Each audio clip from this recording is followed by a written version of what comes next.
여호와께서 모세와 아론에게 말씀하여 이르시되 이스라엘 자손에게 말하여 이르라. 누구든지 그의 몸에 유출병이 있으면 그 유출병으로 말미암아 부정한 자라. 그의 유출병으로 말미암아 부정함이 이러하니 곧 그의 몸에서 흘러나오든지 그의 몸에서 흘러나오는 것이 막혔든지 부정한즉 유출병 있는 자가 눕는 침상은 다 부정하고 그가 앉았던 자리도 다 부정하니 그의 침상에 접촉하는 자는 그의 옷을 빨고 물로 몸을 씻을 것이며 저녁까지 부정하리라. 아멘.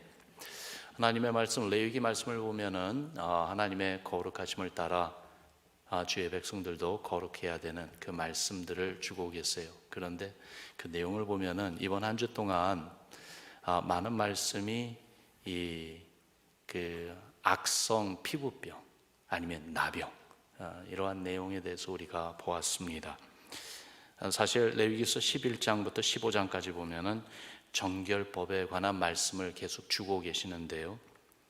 이 말씀을 읽어보면은 처음 이렇게 마음에 와 닿는 거는 이 말씀을 어떻게 이해하고 어떻게 순종하며 살아야 되는가 좀 난감한 느낌이 들기도 합니다. 그러나 이 말씀 안에 담겨져 있는 그 하나님의 마음, 우리를 향하신, 우리를 보호해 주시고 주의 거룩하심으로 인도해 주시는 그 주님의 마음을 읽게 되고 또한 느끼게 될 때에 이 레위기 말씀이 얼마나 소중한지요. 하나님의 백성으로서 그 정말 거룩한 삶을 살기 위해서 먼저 이 음식 문화, 먹는 것에 대해서요. 그 레위기서 11장부터 나와요. 그래서 먹을 수 있는 정한 짐승들은 어떤 것이고 먹어서는 안 되는 부정한 짐승들은 무엇인지 그런 말씀을 주셨어요. 그리고 또한 아기를 출산할 때 어떻게 정결함을 회복해야 되는지 그 말씀, 그리고 또한 피부나 환경에 나병 같은 것이 생겼을 때 어떻게 정결함을 회복하는지에 대한 말씀을 주시면서 이 정결 의식에 대한 말씀이 이제 15장 오늘 우리가 읽은 본문 내용 여기로 해서 이제 한 단락 마치게 됩니다. 그런데 15장에 와서 다루는 주제가 유출병에 대해서 다루고 있어요. 유출병, 생식기에 그 병이 생겨서 유출물이 발생하는 그러한 병이죠. 고름이 나오기도 하고 피가 나오기도 하고 생식기에 병이 생겼다. 이 말은 여러분 가장 은밀하고 개인적인 사생활의 영역입니다. 또한 많은 학자들이 이 15장의 말씀이 성생활에 대한 그러한 내용을 언급하고 있는 것이다. 그렇게 또 해석하기도 합니다. 다른 사람에게 겉으로는 잘 안 보이는 영역이죠. 그러나 하나님은 겉으로 보이는 영역뿐만이 아니라 겉으로 잘 보이지 않는 그러한 삶의 모습까지도 다 보고 계십니다. 심지어 우리 마음과 생각까지도 중심까지도 다 살피시고 보시는 우리 하나님이시죠. 그러므로 이런 개인적이고 정말 프라이빗한 사적인 영역까지도 주 앞에서 정결함을 지키면서 어떻게 거룩한 주의 백성의 삶을 살아가야 되는지 그 내용을 우리에게 말씀해 주고 계십니다. 본문 내용을요, 보면은 크게 1절부터 18절의 그 내용을 크게 세 분야로 나눌 수가 있는데요. 1절부터 12절까지는 유출병을 앓는 자가 부정한 것뿐만이 아니라 그와 접촉한 모든 것이 다 부정하다라는 말씀을 해주고 계시고요.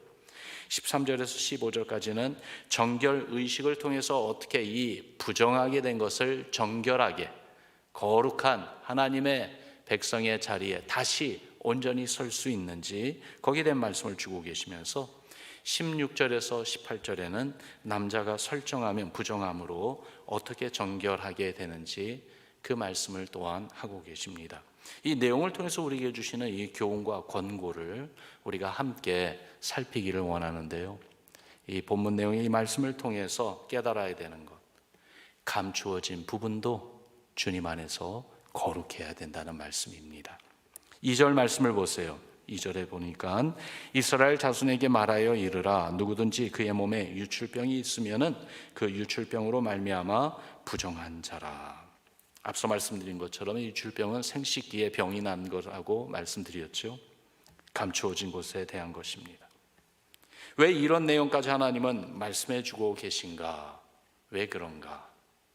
먼저 이스라엘 백성들에게 이 율법의 말씀을 주시면서 모세오경에 이런 내용까지 하나님께서 넣으신 이유, 그것은 이스라엘 백성이 가나안 땅에 정착한 후에 그들이 당면하게 되는 그러한 이슈들 가운데 하나를 미리 말씀해 주고 계시는 거예요.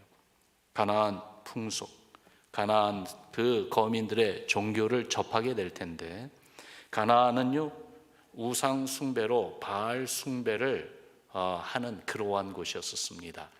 바알 신은 풍요로움의 신이라고 알려져 있었어요.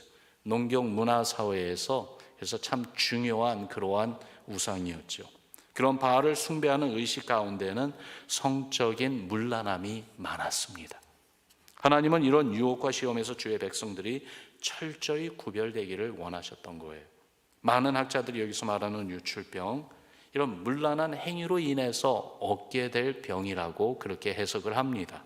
그러므로 주님은 남들이 모르는 감춰진 이 사적인 영역, 이 프라이빗한, 퍼스널한 영역에서도 코람되어의 신앙으로 하나님 앞에서 바로 선 바른 믿음, 그리고 구별된 거룩한 그러한 삶으로 살라고 말씀해 주시는 것이죠. 예수님께서 이런 맥락으로 많은 무리들에게 말씀해 주신 적이 있습니다. 칼을 가지고 사람을 죽인 것만 살인죄가 아니라, 여러분들 기억하시죠? 속마음으로 형제를 미워하는 자마다 살인한 것이다. 주님 그런 말씀을 하셨어요. 겉으로 보이는 죄만 죄가 아니라 어떻게 보면 마음속 보이지 않는 생각으로 지은 죄는 더욱더 심각한 죄라고 말씀해 주셨어요. 악성 피부병이나 나병처럼 밖으로 분명하게 드러나는 죄악뿐만이 아니라 유출병처럼 잘 드러나지 않고 가리워진 은밀한 병까지도 하나님께서 경계하시는 것을 보면서 이 눈에 보이지 않는 마음의 죄까지 우리는 민감하게 대응해야 된다라는 사실입니다. 여러분 생각해 보면 겉으로 드러나는 죄들이 어디서부터 비롯됩니까? 바로 부패한 마음으로부터 시작되는 것 아닙니까? 예레미야서 17장에 보니까 9절과 10절에 이렇게 말씀하고 있어요. 우리가 아는 말씀인데 같이 읽습니다. 시작. 만물보다 거짓되고 심히 부패한 것은 마음이라 누가 능히 이를 알리오마는 나 여호와는 심장을 살피며 폐부를 시험하고 각각 그의 행위와 그의 행실대로 보응하나니. 문제가 어디 있습니까? 문제는 부패한 이 마음이 있다고 말씀하고 있어요. 그리고 우리는 우리 자신의 이런 상태를 스스로 모른다고 말씀하고 있어요. 누가 능히 이를 알리오? 그죠? 다른 사람은 몰라도 나는 착해, 나는 선해, 나의 뜻은 그것이 아니었어, 이러면서 나 자신을 정당화하고, 그리고 나 자신의 마음이 거기에 생각에 문제가 있음을 쉽게 보지 못하는 것이 우리들인데, 그러나 하나님은 숨겨진 마음, 생각, 내면의 모든 것까지 다 살피고 또한 시험하신다고 하지 않습니까? 하나님의 눈길을 피할 수 있는 것은 하나도 없다는 말씀이죠. 그러므로 부패한 우리 마음을 다스려야 됩니다. 어떻게 다스려요? 주의 은혜로 다스려야 됩니다. 주의 보혈로 깨끗이 씻어야지만이 됩니다. 본문에 계속 반복되어 나오는 말씀이요, 옷을 빨고 몸을 씻을 것이라 라는 말씀이에요. 물로 몸을 씻어라, 씻으라는 말씀을 여러 번 계속해서 반복해서 나오고 있어요. 이와 같이 주의 보혈로 우리 마음을 깨끗이 씻어야지만이 됩니다. 예수 십자가 공로 의지하며 우리 마음에 부정하고 더러운 죄를 회개하면서 주의 용서를 간구할 때 주님이 당신의 보혈로 우리의 양심을 깨끗하게 씻어주시고 또한 거룩하게 변화시켜 주시는 줄을 믿습니다. 그래서 우리가 주님 앞에 나와 예배 드릴 때마다 한 번 더 다시 한번 의지하고 바라보고 붙잡아야 되는 것은 예수 그리스도의 보배로운 피의 공로예요. 주의 보혈로 우리를 정결하게 하시고 깨끗하게 하여 주옵소서. 정말로 주의 그 보혈로 우리 안에 주님 바라보는 바른 신앙 갖게 하여 주옵소서. 예수 피의 공로 의지하며 주님 앞에 늘 나오는 우리 신앙 되기를 주의 이름으로 축원합니다. 더욱이 나아가 거룩함을 지키기 위해서 피하라고 하는 권고의 말씀을 우리가 본문을 통해서 받아야지만이 되겠어요. 4절부터 보면은요, 유출병으로 인해 접촉되는 모든 것들이 다 부정하게 되는 것을 말씀해 줍니다. 유출병이 있는 사람이 누웠던 그 침상, 부정하게 된다고 해요. 앉았던 의자도, 그가 탔던 안장도 다 부정하기 때문에 그런 장소나 그 물건에 접촉하게 되면 직접 유출병이 걸린 사람과의 접촉이 아니라 간접적인 접촉이 일어나도 역시 부정하게 된다고 말씀합니다. 코로나 바이러스 사태를 겪으면서 여러분, 우리는 전염병에 대한 심각성을 피부로 느꼈습니다. 격리 조치를 하고 마스크를 쓰고 손 세정을 하고요. 그리고 또한 일상생활에 손이 자주 닿는 것은 깨끗이 그것을 청소하고 깨끗하게 하고, 그러면서 전염될 가능성을 최대한 피하는 법을 배웠습니다. 여러분, 이것이 우리의 영적인 삶에 또한 온전히 적용되었으면 좋겠어요.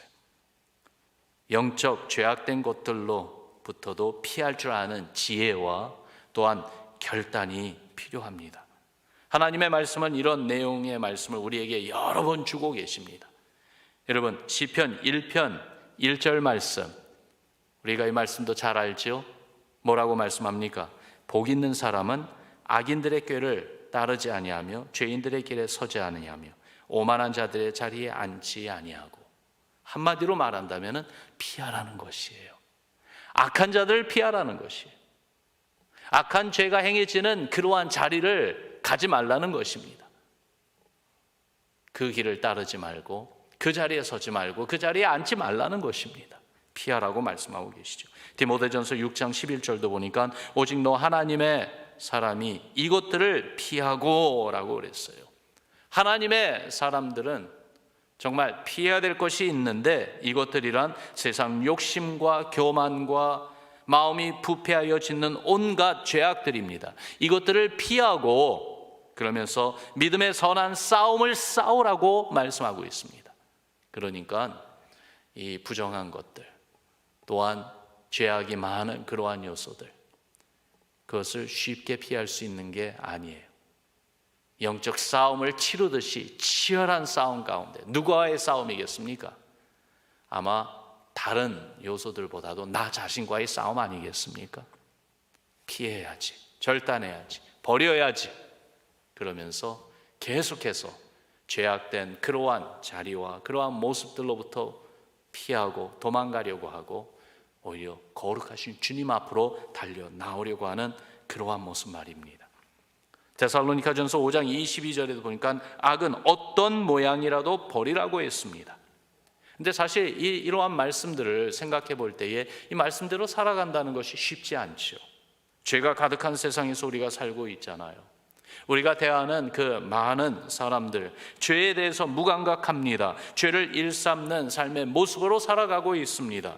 이런 현실에서 직접적으로, 간접적으로 계속 우리가 서로 연관이 되고, 또한 이렇게 서로 타치되는 그러한 모습이 있기 때문에 이 세상의 이 죄악된 모습에서 완전하게 완벽하게 피하는 것은 불가능한 것 같아요. 결단코 간단하지 않습니다. 예를 들어 볼까요? 회사에서요, 부정한 방법으로 일을 처리하는 사람들과 늘 함께 있으면서 일하다 보면은 나도 모르게 부정에 대한 경계가 느슨해지기 쉽지 않습니까? 말이 험한 사람들과 함께 있다 보면 나도 모르게 입에서 험한 말이 나올 수 있는 것이에요. 게으른 사람과 함께 생활하다 보면은 게으르게 되지요. 병 앞에서 장사가 없다는 말이 있듯이 죄 앞에서 완전한 사람은 없습니다. 하나님 마음에 합한 다윗도요, 죄를 지을 환경에 있다 보니까 죄의 유혹에 넘어가 버리고 말았어요. 예수님을 배신하지 않겠다고 그렇게 정말 자신 있게 말했던 베드로도 예수님을 저주하는 사람들 틈에 있다 보니까 3번이나 예수님을 부인했습니다. 이렇게 죄는 접촉하는 자마다 오염시키는 가능한 전염성이 있어요. 여러분, 어떻게 해야 되겠습니까? 경건의 훈련에 참여하기를 힘쓰는 우리가 되기를 바랍니다. 디모데전서 4장에 보니까 8절과 15절에 이렇게 말씀하고 있어요. 우리 같이 읽어봅니다. 시작. 육체의 연단은 약간의 유익이 있으나 경건은 범사에 유익하니 금생과 내생의 약속이 있느니라. 이 모든 일에 전심전력하여 너의 성숙함을 모든 사람에게 나타나게 하라. 보니까 경건의 훈련에 참여하라고 권고하고 계신 거예요. 경건의 훈련이 무엇이에요? 먼저 주님을 사랑하고 주를 열심으로 찾는 그러한 성도들과 함께, 그러한 분들과 함께 주님께 예배드리는 성전에서, 그러한 거룩한 자리에서 열심으로 주께 예배드리며 주의 말씀으로 살고자 하는 분들과 함께 교제하고 또한 함께 삶을 나누며 생활하는, 그것이 경건의 훈련 아닐까요? 기도의 훈련, 말씀의 훈련 혼자 하는 것만이 아니라 믿음의 공동체, 신앙의 공동체인 교회로 우리 성도님들과 함께 정말 주님의 나라와 주의 의를 위하여 기도하며 또한 사랑으로 주님을 섬기고 주께서 우리에게 명령하시고 당부하신 그 복음의 사명을 감당하기 위하여 섬기기를 힘쓰고요, 그렇게 살아가는 그 삶의 모습 하나하나가 아름다운 경건의 훈련일 것입니다. 그러면 이 모든 일에 전심전력하여 믿음으로 자라가도록 힘쓰라고 말씀하고 있습니다. 기도와 말씀에 힘쓰는 것이죠. 주님을 사랑하여 주의 뜻대로 살기를 힘쓰는 것입니다. 주의 복음을 전하며 주의 나라가 온 세상에 세워지기를 힘쓰는 것입니다. 주께서 임마누엘 은혜로 지켜주시고 인도해 주십니다. 주의 성령이, 주의 생명의 말씀이 우리의 가는 길을 밝히 보여주십니다. 특히 유출병의 부정함에서 완전히 자유하기 위해서요, 하나님 앞에 나와 예배드리는 것을 강조하는 말씀을 놓쳐서는 안 되겠어요. 오늘 우리가 직접 읽지는 않았지만은 오늘에 해당한 매일 성경의 진도에 따라서 해당된 그 말씀 가운데 보면 13절부터 15절의 말씀, 우리 같이 한번 읽어봅니다. 시작. 유출병이 있는 자는 그의 유출이 깨끗해지거든 그가 정결하게 되기 위하여 이레를 센 후에 옷을 빨고 흐르는 물에 그의 몸을 씻을 것이라. 그러면 그가 정하리니 여덟째 날에 산비둘기 2마리나 집비둘기 새끼 2마리를 자기를 위하여 가져다가 회막문 여호와 앞으로 가서 제사장에게 줄 것이요, 제사장은 그 1마리는 속죄제로 다른 1마리는 번제로 드려 그의 유출병으로 말미암아 여호와 앞에서 속죄할지니라. 아멘. 여러분, 죄에서 완전히 자유함을 얻는 길은 다른 데 없습니다. 우리 죄를 완전히 용서해 주시는 하나님 앞에 나오는 것밖에는 없습니다. 구약에서는 짐승을 제물로 가지고 나왔습니다.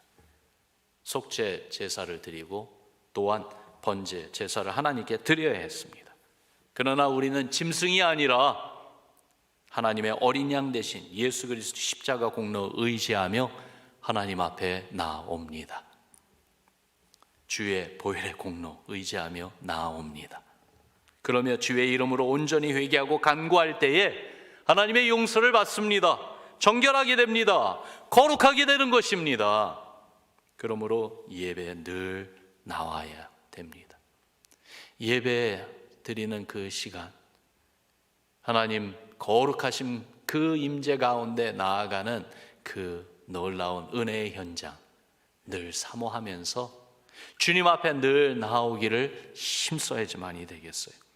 예수 십자가의 보혈을 의지하는 예배자의 삶을 늘 살아가도록 마음에 결단하고 훈련하며 힘써야 되겠어요. 주의 보혈이 우리를 정결하게 해주십니다. 주의 보혈이 우리를 거룩한 삶으로 우리를 인도해 주십니다. 우리 마음과 생각과 우리의 삶, 심지어는 우리의 몸까지도 주의 보혈을 의지하여 살아가고자 하는 우리의 신앙의 삶 가운데 주께서 은혜를 베풀어 주시고 주의 거룩함을 닮아가도록 이끌어 주시는 줄을 믿습니다. 정결함을 지켜서 거룩함으로 살아가는 우리 신앙 되기를 주님의 이름으로 축원합니다. 그렇게 거룩하신 하나님의 영광을 드러내는 우리 모두가 되기를, 우리 교회가 되기를, 우리 가정이 되기를 오늘 이 아침에 다시 한번 주님 앞에 간절히 기도합시다.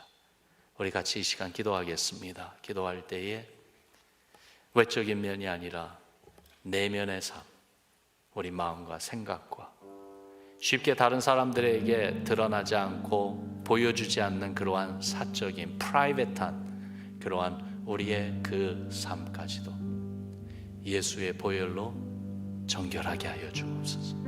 모든 부정함, 모든 부끄러움, 허물, 죄악된 것들 우리 주 예수 그리스도의 이름으로 간구하오니 용서하여 주시고 예수님의 보배로운 피로 깨끗하게 하여 주옵소서. 정결하게 하여 주옵소서. 그래서 주님의 거룩하심을 드러내며 살아가는 우리의 삶 되게 해달라고 이 시간에 우리 간절한 마음으로 말씀 붙잡고 함께 기도합시다. 함께 기도하겠습니다.